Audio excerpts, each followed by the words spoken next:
여러분 안녕하십니까? 지역과 함께 성장하는 인물을 만나보는 시간 지성인의 김효진입니다. 2016년 병신년 새해 경북의 가장 큰 화두는 무엇보다 신도청 시대의 개막입니다. 단순히 청사 이전이라기보다는 경북의 균형 발전과 새로운 성장축을 만들어간다는 데 있어 큰 의미가 있는데요. 지성인 오늘은 새 보금자리를 통해 진정한 대기견으로서 새로운 역사 쓰기에 돌입한 곳입니다. 경상북도 의회 장대진 의장님 스튜디오에 모셨습니다. 안녕하십니까? 예, 안녕하십니까? 반갑습니다. 예, 반갑습니다. 시청자 여러분들께 인사 말씀 부탁드리겠습니다. 예, 존경하는 300만 우리 도민 여러분, 안녕하십니까? 저는 경상북도 의회 의장 장대진입니다. 새해가 밝았습니다. 지혜가 많고 정과 사랑이 넘치는 붉은 원숭이 해를 맞이했습니다. 그 원숭이 해에 걸맞게 우리 도민 모두의 가족에 사랑이 넘치고 도민이 모두가 화합하고 또 모든 꿈을 성취하면서 복 많이 받으시기를 먼저 기원을 드립니다. 2016년 우리 경상북도는 어느 해보다 아마 특별한 의미, 감회가 새로운 역사적인 한 해로 기록이 되지 않나 하는 이런 생각을 가져봅니다. 그 이유는 35년 대구 시대를 마감하고 우리 경북의 땅에 미래천년의 도읍지를 옮겨오는 그런 역사적인 일이 있는 해이기 때문입니다. 아마 신도청 시대 성공은 우리 300만 도민 모두가 관심과 사랑과 협력이 있을 때 가능하다고 보아지고 우리 신도청 성공 여부가 미래 우리 경북의 장래를 좌우를 하게 됩니다. 300만 우리 도민이 하나 되어서 희망찬 경북 시대를 열어가자는 당부의 말씀으로 인사를 드립니다.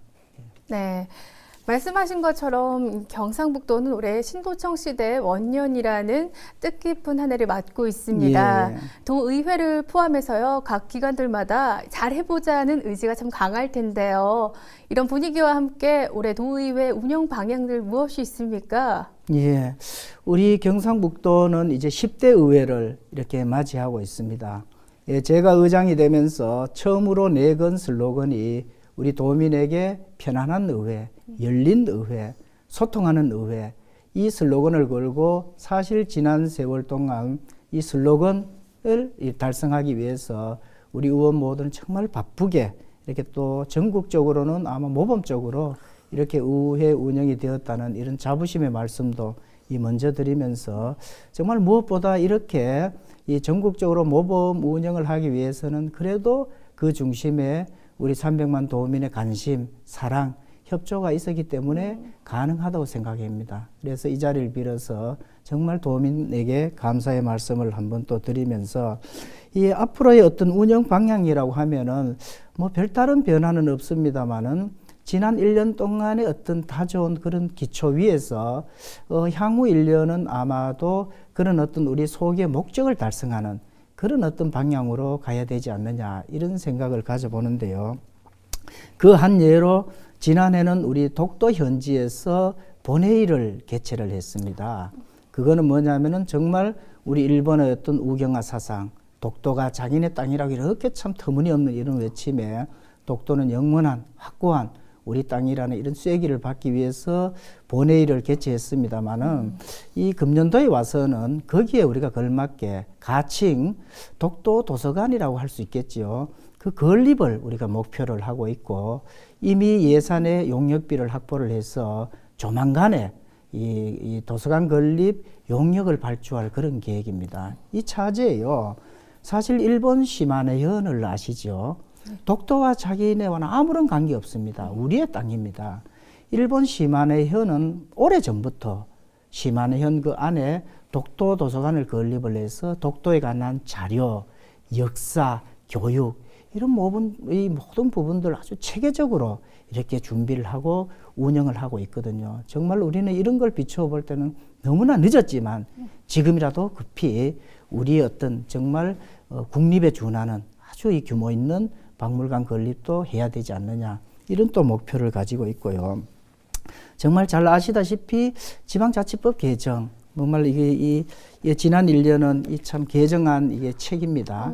1년 동안 전체 우리가 이 노력을 해서 이 책을 이래 발간을 했습니다만은 이 어떤 우리의 노력도 효과를 발휘하기 위해서는 입법화가 될 때 그 효력이 있지 않습니까? 이 입법은 순수히 우리 고유 국회, 중앙정부가 이 권한을 가지고 있습니다. 그래서 지난 한 해는 이런 어떤 도출 작업을 했다면은 금년 1년은 입법화를 하기 위해서 이제 거기에 총력을 아마 기울이려고 하고 있고, 이미 가칭, 천인선언문이라고 하죠. 4대 협의체, 각종 단체, 이런 모든 부분들과 연대를 해서 사실 이제는 중앙정부에 압박을 할 겁니다. 이미 우리는 매니페스토 이 단체와 MOU를 체결을 해서요.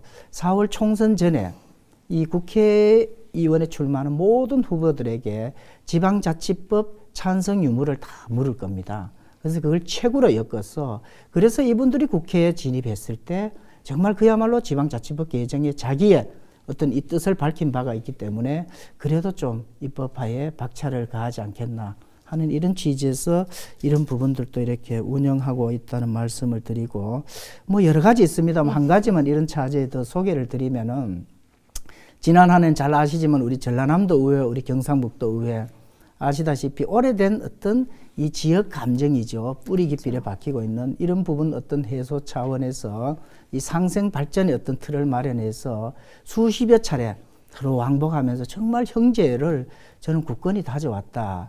그래서 금년은 이런 어떤 바탕 위에서 정말 우리 이 사회자님도 잘 아시다시피 이 모든 경제권, 생활 환경이 우리나라도 급격히 변하고 있습니다. 얼마 전 지금 신종어가 나온 것이 수도권과 충청권을 합해서 수충권이라고 합니다. 네. 이미 충청권은 모든 생활권, 경제권이 수도권으로 이렇게 합쳐져 있습니다. 그러면 지방이라고 하면은 추풍령 이남, 다시 말해서 전남, 전북, 강주, 대구, 경북, 울산, 부산, 요것만 남았습니다. 지금 우리는요, 영호남서로 따질 때가 아닙니다. 금년은 우리 이 전라남도와 경상북도의 바탕 위에서 이제는 영호남 전체 하나 돼서, 다시 말해서 추풍령 이남이 똘똘 뭉쳐서 거대진 수도권에 우리 지방이 이제 대응하는 그런 어떤 역할을 우리 의회가 금년에 해야 되는 그런 막중한 의무를 가지고 있습니다. 네, 정말 다양한 정책들과 이 운영 방향들 준비하고 계신데요. 예. 네, 경상북도 의회 지난해 좀 남다른 한 해지 않았습니까? 방금 말씀하신 것처럼 영호남이 상생하는 교두보를 마련했고요. 예. 또 의정 포럼을 통해서 지역민들과 소통도 이뤄냈습니다. 지난 한 해 이루어낸 성과들에 대해서 소개 좀 해주시죠. 예, 어쩌면 이게 참 자화자찬 같아서 우리 도민들에게 결례가 아닌지는 모르겠습니다만은 정말 그야말로 우리 경상북도 의회 지난 1년은요, 전국에서 하지 않았던 우리 전국 최초, 또 전국에 유례가 없는 이런 일들을 여러 개 했습니다. 그 대표적인 예로 의정 포럼 출범인데요. 이걸 다른 말로 해서 백인 포럼입니다. 네. 우리 도내에 다 이렇게 계시는 100명의 전문가, 거기에는 농업 전문, 건설 전문, 교육 전문, 복지 전문 모든 분야의 전문가들을 우리 의회 포럼위원으로 위촉을 했습니다. 그 뜻은 뭐냐 하면은 이제 우리 도민의 대의기관이요, 우리 의원들만이 어떤 정책 결정을 하는 이런 시대는 아니다. 이런 각계 전문가들과 같이 어떤 정책 결정할 때는 이분들의 자문, 이분들의 도움, 또 도민의 여론, 이런 것을 수렴해서 그야말로 우리 슬로건에 맞게 소통하고 열린 의회, 이 구현을 위해서 작년에 출범을 했는데 지금 활발하게 지금 이게 돌아가고 있어서 좋은 평가를 받고 있는 게 이게 전국 최초로 우리가 경북도 의회가 이래 하고 있고요. 그다음 사실 참 이것도 전국 최초입니다만은 우리 경상북도 의회라는 고유 이름이 있습니다. 근데 우리가 익히 이렇게 우리 보도 자료를 냈습니다만은 우리 애칭을 하나 이렇게 지었어요. 여민관이라고. 그래서 전국적으로 공모를 했는데 한 400여 건 이상이 응모를 해서 절차를 밟아서 선택한 것이 여민관입니다.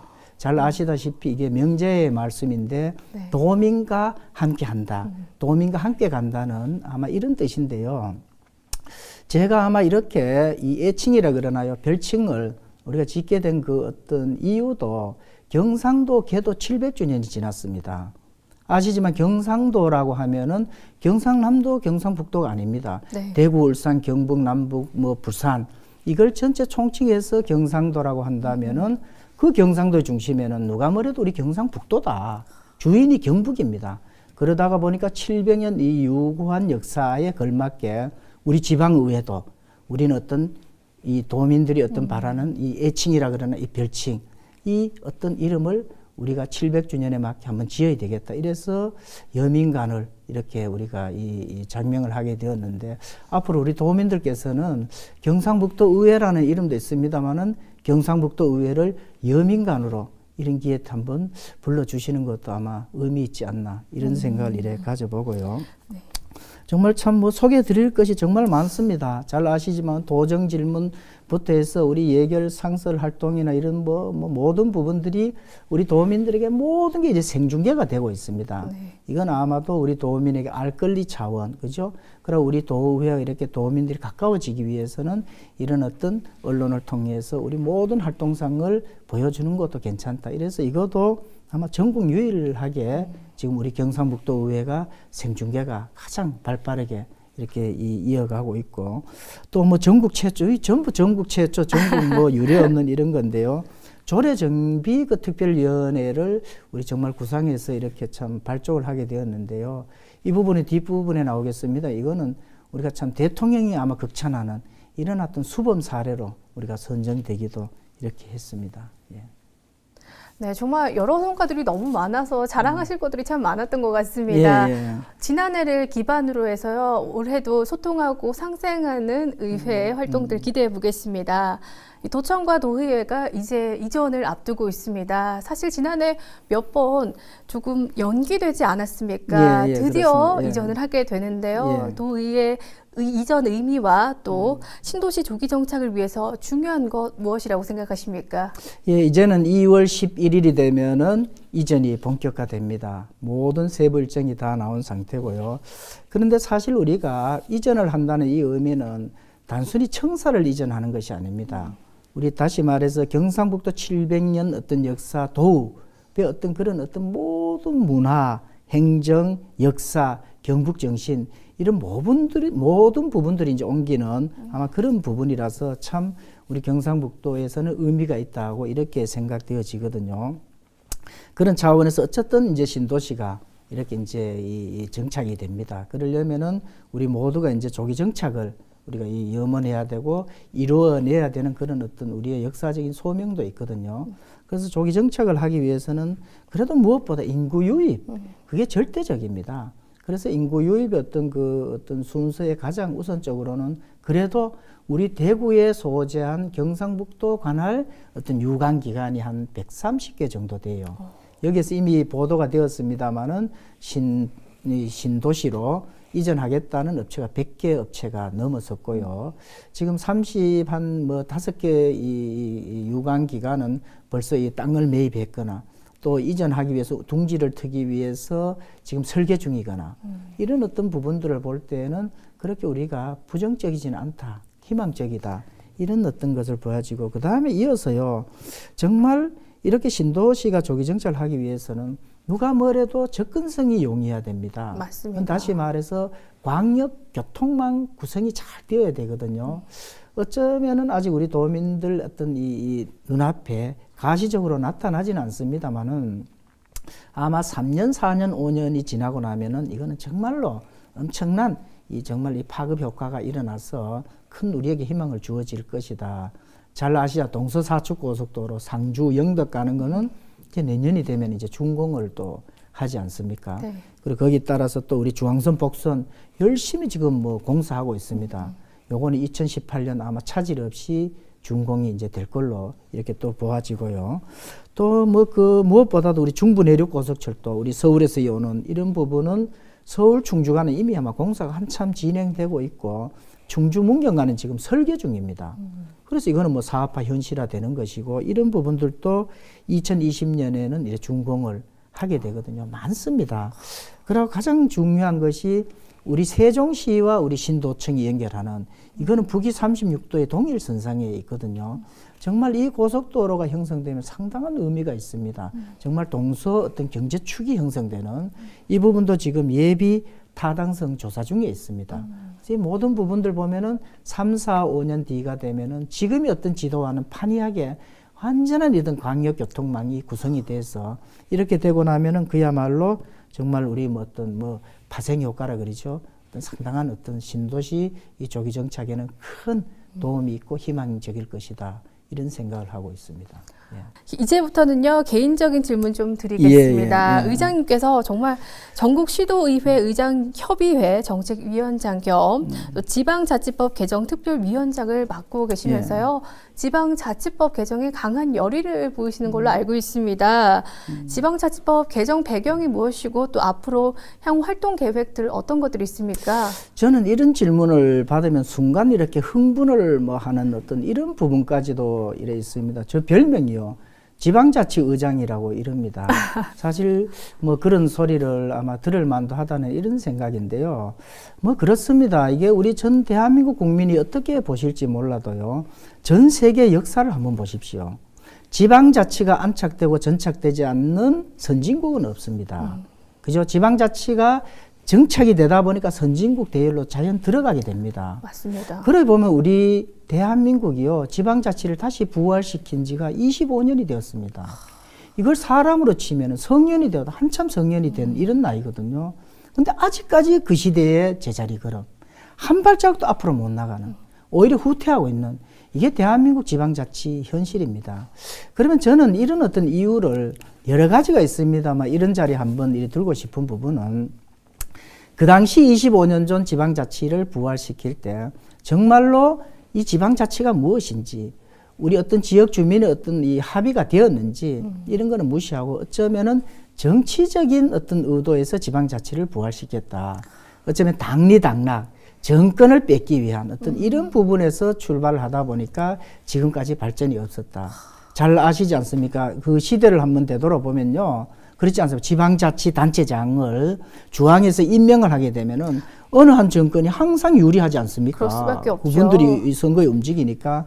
그리고 우리 주민이 직접 선출을 하게 되면은 그래도 정권 어떤 이 재창출이나 이런 부분에는 도움이 되지 않겠느냐. 이런 어떤 의도에서 지방자치를 도입한 겁니다. 그러다 보니까 지금 와서 발전이 없는 이런 안타까운 이런 부분도 있었어요. 이런 자리에서 정말 우리 모두가 잘 알지만은 지방자치 해석을 하라면 뭡니까? 전국 지금 244개 자치단체가 있습니다. 지방자치의 이 완전한 지방자치는 이런 거 아니겠어요? 그 지역 실정에 맞게, 그죠? 그 지역의 어떤 특성, 이런 걸 잘 살린 행정 운영을 해서 244개 서로 이래 자치단체가 서로 벤치마킹하고 성공한 모델을 서로 그죠? 이렇게 이어받고 실패한 사례를 다시 받지 않는 이런 부분을 이렇게 총합해서 우리 이제 중앙으로 이어지는 이런 부분인데 지금은 뭐 그렇잖아요. 재정, 사무, 뭐 어떤 뭐 조직 아무 권한도 우리에게 주어진 게 없어요. 네. 모든 게 중앙이 지고 움직이다 보니까 사실은 참 요원하다. 이런 말씀을 이래 드려서 정말 이래 늦었지만은 어쨌든 우리가 지방자치는 이게 도입을 해야 된다. 이런 취지에서 금년도에도 어쨌든 잠깐 언급이 있었습니다마는 국회 입법화를 위해서 쉼 없이 정말 실망하지 않고 더 탄력을 붙여서 금년 한 해는 밀어붙일 그럴 이 각오를 하고 있습니다. 예. 의장님, 도민들을 참 많이 사랑하시는 것 같습니다. 또 저희 경북 지역을 또 많이 사랑하시기 때문에 이런 부분에 있어서 훨씬 더 강한 의지를 보이시는 것 같은데요. 이 외에도 10대 의회에 들어서 조례정비특별위원회를 신설해 운영하는 등 활동성과 앞으로 어떤 활동 계획들 가지고 계십니까? 예, 그렇습니다. 조금 전에 또 언급이 있었는데요. 이게 정말 전국 최초로 우리 경상북도 의회가 조례정비특별위원회를 구성을 해서 작업을 이렇게 해본 결과요. 엄청난 이런 어떤 결과를 이렇게 보게 됩니다. 우리 경상북도가 경북교육청을 합쳐서 총 조례가 435개입니다. 여기에서 지금 정비 대상이 절반이 넘는 228건이 정비를 해야 되는 이런 현실입니다. 이거는요, 우리 경북만의 일이 아닙니다. 전국적인 현상이고 전국 기초단체 모든 현상일 것이거든요. 이거 있을 수 없는 일 아닙니까? 맞습니다. 우리는 모두가 조례가 법이 아닙니까? 자치 입법이죠. 그러다 보니까 조례에 의해서 우리 주민의 질이 향상되고 조례에 의해서 우리 모든 생활권이 움직이는 이런 부분에서 절반 이상이 정비 대상이라는 이런 부분에서 정말 조례정비 특위는 참 잘 만들어졌고 이래서 대통령께서도 아주 제가 참 극칭찬을 받은 직접 제가 청와대에 가서 보고를 한 이런 이 사례입니다마는 이 어떤 절반 넘는 이런 건수의 대략적인 사례를 보면요. 상위 법령하고 일치하지 않는 이런 게 한 89건이 나오고요. 또 행정환경의 미반영. 이 얘기 다시 풀어 얘기하면은 지금은 다시 말해서 행정자치부입니다. 그 조례 아직도 옛날 내무부라고 표기된 이런 부분들. 이게 아주 잘못된 거지. 이런 어떤 행정환경의 반영이 안 된 게 한 40여 건. 뭐 어문 규정이 안 맞는 60, 이래서 절반 이상이 정비 대상이다. 그래서 우리 경상북도 의회가 이제 막바지 이 정비 작업입니다만은 한 3월 정도 되면은 우리가 이걸 전국적으로 정리를 해서 발표를 할 겁니다. 발표하고 나면은 아마도 전국적으로 큰 관심을 모을 것이고, 우리 이 사례를 전국 243개 전체 자치단체가 이걸 벤치마킹 하지 않겠냐. 그러고 해야 된다. 이게 당연히 이런 생각에서 저희들은 이 특별위원회 설치가 아주 자부심도 가지고 보람도 느낍니다. 예. 네, 저희 벌써 프로그램 서서히 마무리할 시간이 다가왔습니다. 마지막으로요, 시청자 여러분들께 한 말씀 부탁드리겠습니다. 예. 어쨌든 뭐 첫 인사도 이렇게 말씀을 드렸습니다만은 우리 참 경상북도는 여태까지 대구포축이라는, 다시 말해서 불균형 이 개발, 이 발전, 이 현상에 있었습니다. 그래서 신도청이 이 낙후된 북부 지역으로 옮겨지면서 그야말로 균형 발전의 터전을 마련하는 이런 계기를 마련하게 되었습니다. 그래서 우리 동북권, 중서부권, 이 북부권 골고른 어떤 균형 발전에 우리 도민 여러분들은 남의 일이 아닌 모두가 나의 일인 이 삼각관계의 어떤 축이 골고루 발전할 때 그야말로 진정된 경북의 어떤 발전이고 미래 어떤 경북의 희망이다. 이런 취지에서 우리 도민 여러분들께서는 여기에 적극적인 이 관심과 협조를 부탁을 드리면서 오늘 시청해 주신 모든 분들께 감사를 드립니다. 감사합니다. 네, 오랜 시간 함께 해주셨는데요. 앞으로 열린 의회, 소통하는 의회를 통해서 본연의 모습에 충실하면서도요, 다양한 정책으로 도민들의 힘이 되어주는 활동들 기대해 보겠습니다. 네. 오늘 함께 해주셔서 고맙습니다. 네, 감사합니다.